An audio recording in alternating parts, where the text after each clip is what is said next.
Hi everyone, I'm Alicia, and hello. It's the middle of the night. It's Tuesday. Um, I hope your Monday went well. Yesterday, the 29th, Monday, that was my mom's birthday. So happy birthday, Mom. I had done a reading and I recorded it, and I wished her happy birthday on that. But I don't know. I'm not really liking it too well, so I think I'm just gonna maybe save it, for another day or something. Yeah, I'm just not feeling it, so that's why I'm not going to post it right now. So, anyway, yeah, I'm a psychic medium. I'm a no tools medium, meaning I don't need cards or anything like that. I channel, you know, I can channel and communicate with those that have passed, with my spirit guides, with energy, period. So, the energy of people alive, objects, places, just energy, period, because everything is energy. I'm lighting some Palo Santo here.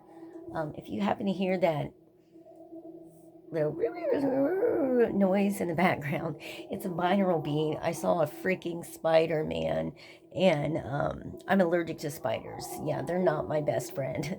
So, I put on a binaural beat. I told you there's a binaural beat for everything, and there's a binaural beat to get rid of spiders or, to have them go away. Yeah, that's all you have to do. Like, if you got a pain, an ailment, see a spider, something.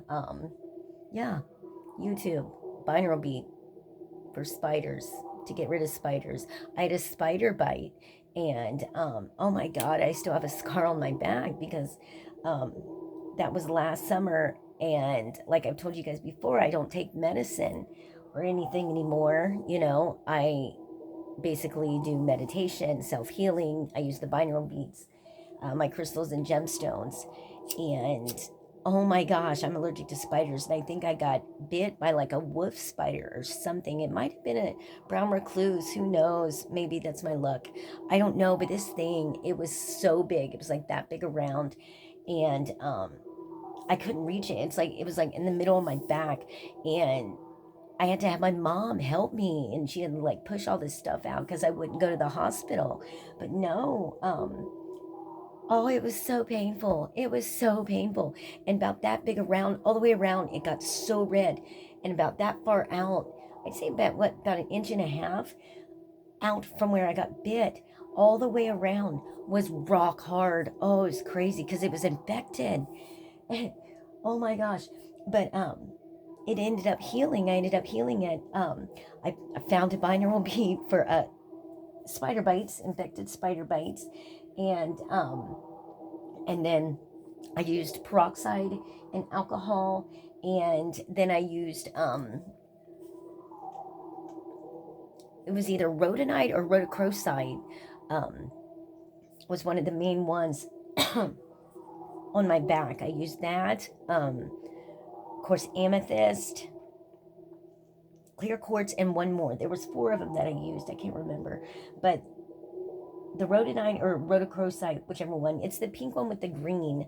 Um, anyway, yeah, that was the main one for the spider bite, And of course, amethyst helps with pain and stuff like that. So, and then your anxiety, from the pain, um, all that. Anyhow, enough about spider bites. But in case you hear that weird noise in the background, that's binaural beat to keep spiders away. Yeah, I don't like them. Anyhow, they're not my best friend. Um,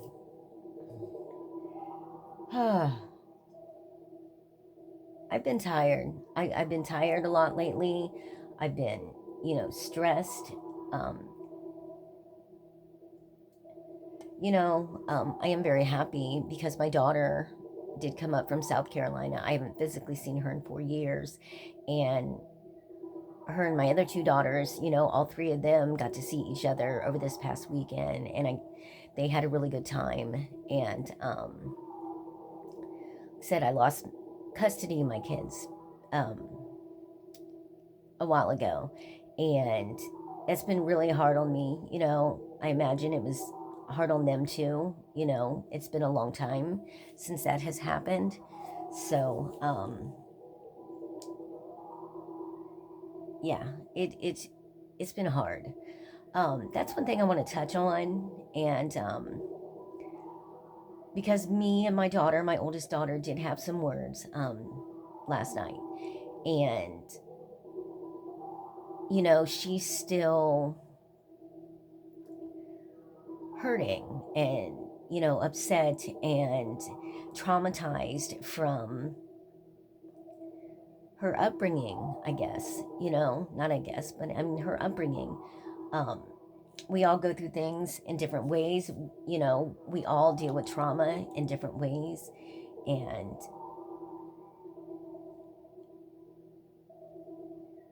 it's really painful and hurtful. I am going to say this. Yes, I'm Alicia. I'm a psychic medium, but I'm also an addict.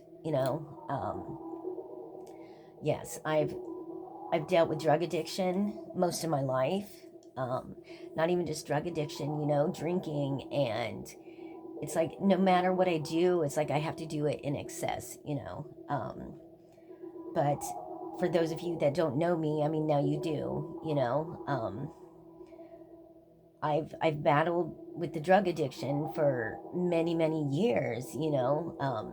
Just real quick, yeah, I did start say like drinking and smoking pot and stuff, when I was 12 and 13, and then, with the acid, and then by the time I was 18, then, I got into the harder drugs and whatnot, and the cocaine and crack, yes, and that was my drug of choice, and then, I kind of stuck with that until my late 30s, and I tried methamphetamines a couple times here and there, and but then I got in this relationship and ended up losing my children, and I'm not gonna, go into that. And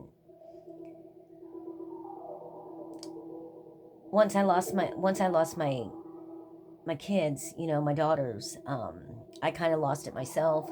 I feel like I had, like a little mental breakdown, during that time, and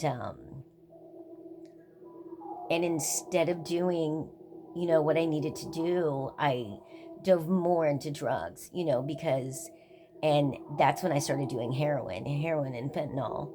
And I was on a heroin and fentanyl for what, 3.5, 4 years. And those were the worst 3.5, 4 years ever of my life. And the worst and darkest and emptiest and soulless, and it was terrible. And I know during that time, my mom had said a couple things to me, you know, well, why can't you just get clean, or why can't you just do this or that? They only want you to do these couple things, and it's just so easy, and they only want you to do this or that. Well, anyone who's ever done heroin and fentanyl knows, well, it's not just these couple simple things, or even just a drug addict, period. It's more than that, because especially on heroin and fentanyl, in my opinion and from my experience, that drug, it consumes your life. It takes over your life. It is your life. You live and breathe and sleep and live and die heroin and fentanyl. Those are your first thoughts in the morning when you wake up, and they're your last thoughts at night before you go to bed, if you go, because you're constantly thinking about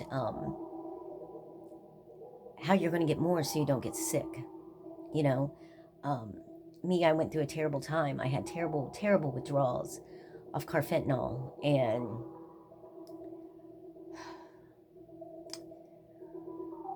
I ended up turning into a person, and I wasn't even a person. I turned into something that I never thought I could turn into. I never thought I would see, and the thing that I was seeing wasn't myself. It was evil, and it was soulless, and not just during those years, but yes, mainly those years. I, I went through hell with the drugs and, kind of a toxic relationship, not kind of a toxic relationship I was in at the time. Um, I was in that for close to 6 years. And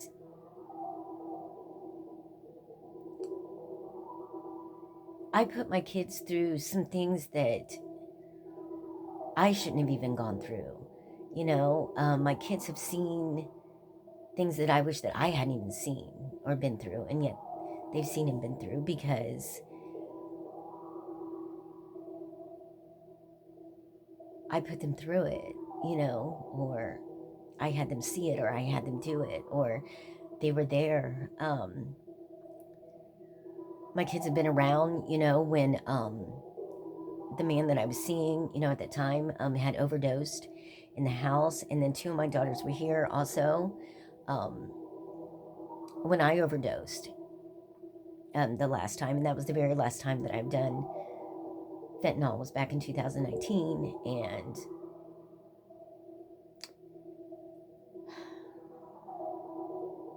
it kind of puts things in perspective. My daughter did last night, and a few days before she got here, and I know why now, as to, and I knew then too, as to why I was doing drugs. And I started at such a young age. Yes, I've had trauma.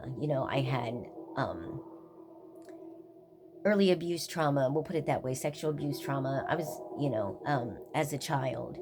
Um, and, and then I've been raped, and then I was in a very abusive relationship on and off for 10 years. And that relationship, really broke me down as a person. I was abused mentally, physically, emotionally, verbally, physically, sexually.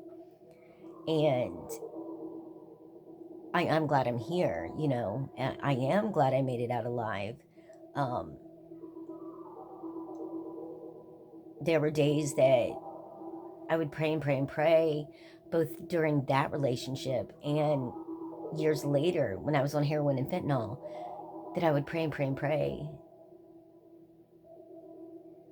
that I would make it. And then I would pray and pray and pray that I wouldn't, because it was that bad,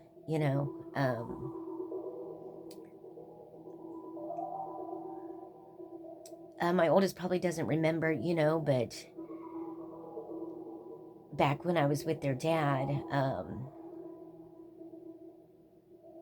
because it was just her at that time, because there's 5.5 years between her and my middle daughter, 5.5 years between my middle daughter and my youngest. But I was going through a lot then, with the abuse, and she was right there in the mix. So, even as adults, we block things out, teenagers, adults, and we block things out, but then we also remember things. So then it's like, okay, what do they remember? What do they know? And that's the thing that she put in perspective. It's like, Mom, I know you went through these things, but do you realize, what I went through also? Do you realize, the trauma that I have, that she mainly blames me. I'm not going to say anything or bring anything up, because it was both me and her dad. But it's okay, you know.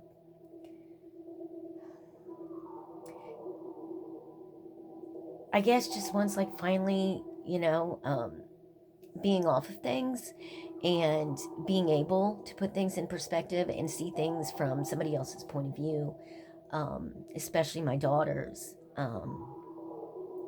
It's disheartening, you know, and it's really hard. It's really hard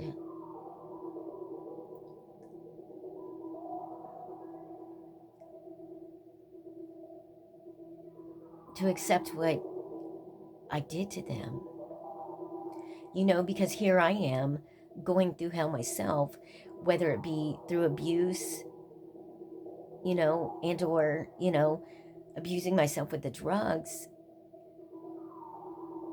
And I'm not even seeing all the damage that I'm doing to my kids at all. You know, of course, when you're in that fog, in that drug fog, you're like, yeah, I see it. Yeah, I know what I'm doing. And yeah, I know. And I'm sorry. And I'm sorry. And I'm sorry. And that's all you ever say is, I'm sorry. I'm sorry. I'm sorry. But you're not at that time, because you're not even like thinking about being sorry. You know what I mean? You're not even really thinking about what you're doing, not just to yourself, but to everyone around you, especially your kids, you know?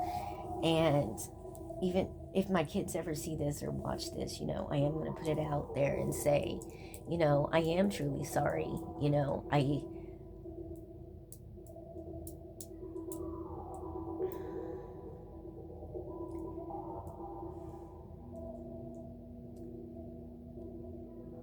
don't regret anything I've done, because I've learned from the things that I've done. But I wish that I would have made different choices. You know, I wish I would have made better decisions. Um, you know, but if I would have, then I wouldn't be here right now, you know. Um, it took me as long as it did to learn my lessons and things like that, because that's how long it was supposed to take. You know, people are like, well, why does it take you so long? And why couldn't you get it right, you know, the first time, or the fifth time, or the 20th time? Because it took me 10,000, you know.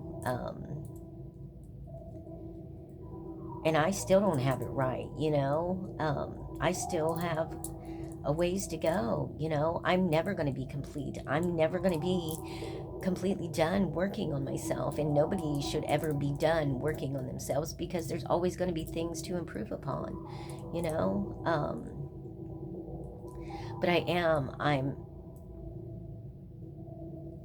I'm sincerely, like, really sorry, you know, for the damage that I have inflicted myself, you know, on my kids. You know, I've had mental health issues, you know, I've got severe PTSD, you know, from a lot of the things that I've been through, and, you know, the anxiety and depression. I have insomnia, and then sometimes when I do get some sleep, I'll have night terrors. So it's like a catch 22. Do I just stay up, or do I go to sleep and have these terrible nightmares, you know, of these terrible things happening? I don't know. It's hard, you know, and knowing that I have these issues from what I've been through, and then sitting back and looking at what I've been through, and what I've been through while I had kids, and with my kids, and if they were there, or what they heard, or what they saw, or were around.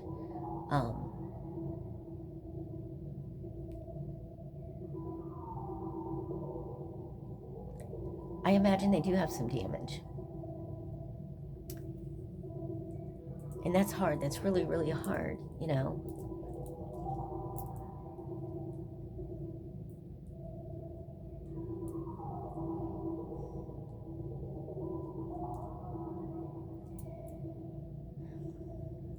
Obviously, you know, yes, I'm telling stories of myself, but it's also channeled in the way that, you know, there's messages in all these, in everything that I'm saying. There's a reason as to why they wanted me to speak on myself and speak about, you know,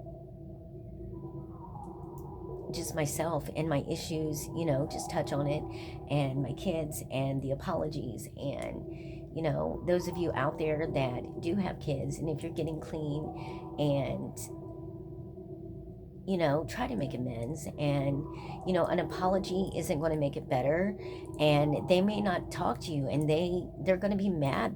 You know, my kids are still mad, and we don't have the best of relationship, and it's very, very rocky. And, you know, we're just starting to work on things. And because we haven't really been a part of each other's lives, I haven't been a part of their life for almost 10 years, you know, because of the drugs. You know, me being on the heroin and fentanyl, I didn't go around a lot of people, you know, especially my kids. I didn't want my kids to see me like that, especially dope sick and going through withdrawals. But that's just a little disclaimer there. You know, if you have kids,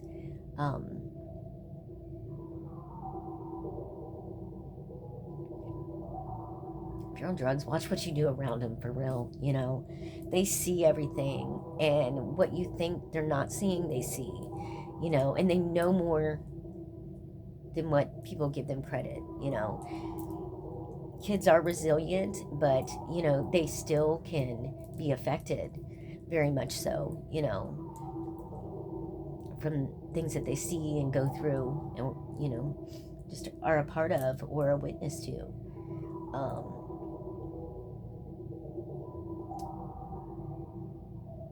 I really am sorry. Skylar, Adele, and Breland, sorry. So if you get the chance, you know, apologize, make amends. It's not going to get better overnight, you know. It's not going to fix everything overnight, but at least it's a start. And get clean, you know. Get off the stuff. Does nothing but kill people, you know. Their dad passed away from an overdose a year ago.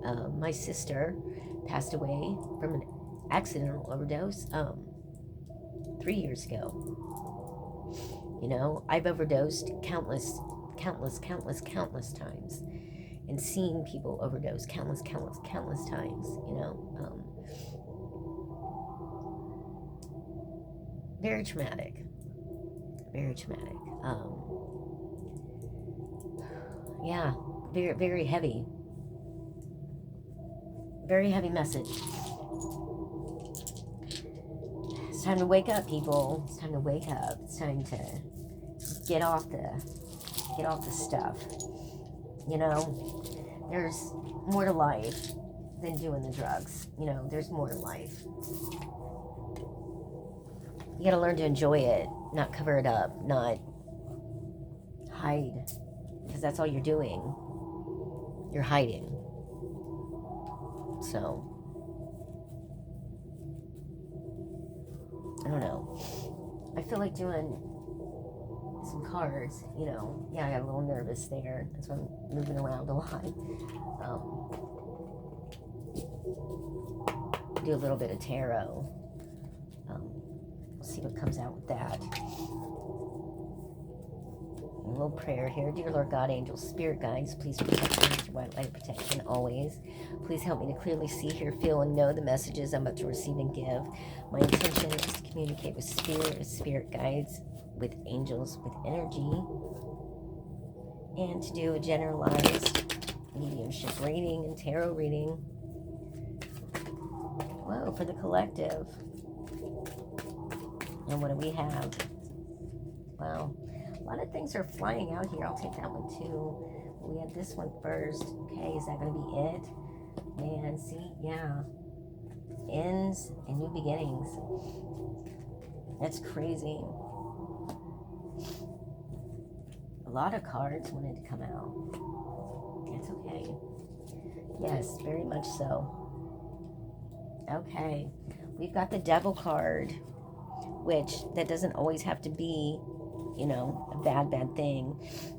Um, it's a gentle confrontation about self-destructive thoughts or behaviors. Make sure you use your intuition, and it talks about unhealthy habits or coping mechanisms that are present in your life. Identify the fears that lead to your self-sabotaging behavior. Getting better and accepting responsibility and taking accountability, for your wrongs and for your issues, isn't a bad thing. Taking inventory of yourself isn't a bad thing. Yeah, we don't want to see all that bad. Oh, it's in the past, it's in the past.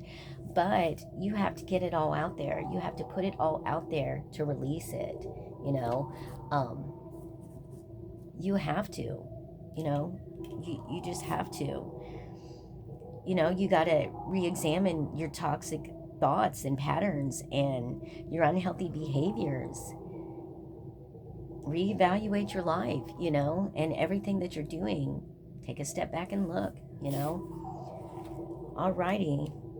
Next we have, the World. Okay, we got that.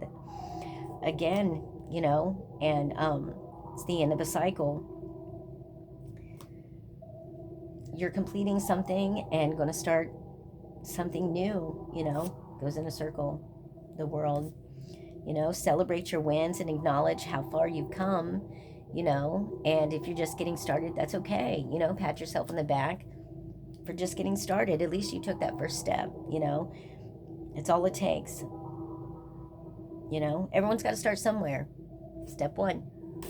Right? Just admit you're powerless. So, but I mean, with the World card though, with things ending and, new things beginning, they're better things, like they always say, when one door closes, another door opens for better opportunities, and that's what the World card is about. Shutting the door on the past and opening it up, to a better, brighter future, Yeah. Next, we have the Two of Wands. And like I said, I'm sorry, guys. I don't know. There was something about doing some cards, which these are kind of going with what I was just talking about a little bit ago. But, yeah, I don't have them memorized, or anything yet, which is fine. So we can just go along. It's all right. The Two of Wands, making plans for the future, exciting energy. It talks about not becoming impatient, wanting too much too soon, trying to rush things, as I was talking about the other day, don't rush things. I said it seems like we're always in a rush, my very first reading. Don't rush things, take your time, stop and smell the roses, as they say. So, it's about new partnerships, new relationships, maybe coming into your life. If there is a, whether it be a friendship, relationship, or even the current one that you're in, things are going, even if you're in a current one, things will start to seem brand new, you're going to start encouraging each other and helping each other and showing each other, instead of, arguing and fighting. Oh, hey, I'm bringing to your attention, what you're doing, let's work on this, or this is how I feel that you can work on this. And, how do you think that I can work on, this, that, and the other, things like that. So it's just, new relationships are going to be coming around. So Page of Pentacles. I'm kind of stumbling over my words today. I'm not sure why. That's the the feeling of drug usage is what they just said. I don't want to feel foggy like that anymore. I don't want to be foggy headed. Who does? You can't think, you can't concentrate, and that's all drugs ever did. It made me forget. It made my mind blank. It made me not think of anything at all. And I don't want to be that way. I don't want to be that. I want to think. I want to be able to communicate. I want to be able to use my abilities, for the greater good. I don't want them to be blocked off, because when I was on drugs, when I was smoking crack, man, none of these abilities, I'd say they were there, but they weren't as prevalent as what they are now. Nowhere near. And if things did come about, I didn't know that's what that was. I had no clue. I had no idea. Oh, I'm sorry. Yeah, Page of Pentacles. There goes my ADD. It's okay. All right. This is, someone like a novice, someone trying to establish themselves in a new place of work, a profession. It can represent working at the beginning stages of a project or starting down a new path. What you're working towards is grounded in reality and can grow into lasting abundance with focus and steady effort. Be open to receiving messages from a variety of sources, especially your own intuition. Yes, use your intuition. That gut feeling that you get, in the pit of your stomach. And it's like, oh, should I go with that? Should I go with that? Oh my gosh, they always say go with your gut. And then you do the opposite. Stop it. Whatever you feel in your stomach, go with. That's all I'm going to say. Whatever your first feeling, just go with it. Just go with it. When that was a movie. Just go with it. Jennifer Aniston and Adam Sandler. Just go with it. It was funny. Very funny movie. Okay. Anyhow, then we have the Four of Pentacles, which is feeling financially stable. It's about feeling financially stable. Once you've achieved some level of comfort, it's easy to focus on maintaining what you have and lose sight of potential growth. It's about being stable and safe, but remember that you will always have what you need. Conserve what you've earned without closing yourself off to new paths of abundance. So just because you gain abundance, or say you win the lottery, but just like the little lottery, say you win like, I don't know, $20,000, okay? Yeah, you win $20,000 and then it's like, oh yeah, I have all this money. And, actually, if you think about it, I mean, $20,000 is a lot, but it's not a lot, if you know what I mean. So it's like, yeah, you're going around acting like you have all this money and it's gone in 2 months. And then now, where are you? You didn't play the lottery throughout that whole time that you had that $20,000. I mean, you thought you were Mr. Big Shot. You blew it all. And where are you now? Back at square one. You didn't save anything. You didn't do anything. You didn't keep doors open, for more abundance to come. No, you were just spending. Don't do that. Don't do that, okay? Right. If you come into a place where you are financially stable, well, you know what? Yeah, keep working. There's always more to be had in case something happens, You never know. Something might come up for the kids or whatever. And then the Moon is our last card that we have. Just look at that real quick.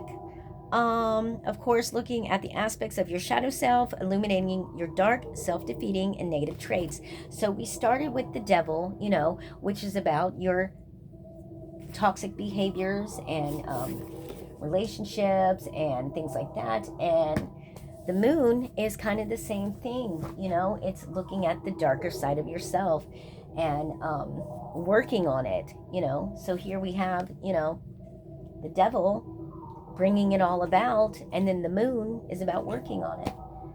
So here we go, guys. Those are just a few cards for today. Yeah, I think I'm going to leave it at that, because I think I said enough, when it comes to the drugs and the kids and what you need to do, and basically just say no, get clean and take care of yourself, take care of your family, take care of your kids, and pay attention to your kids. And remember, you know, even if they are 1, 2, 3, they're just little people, you know, they're just shorter little people, but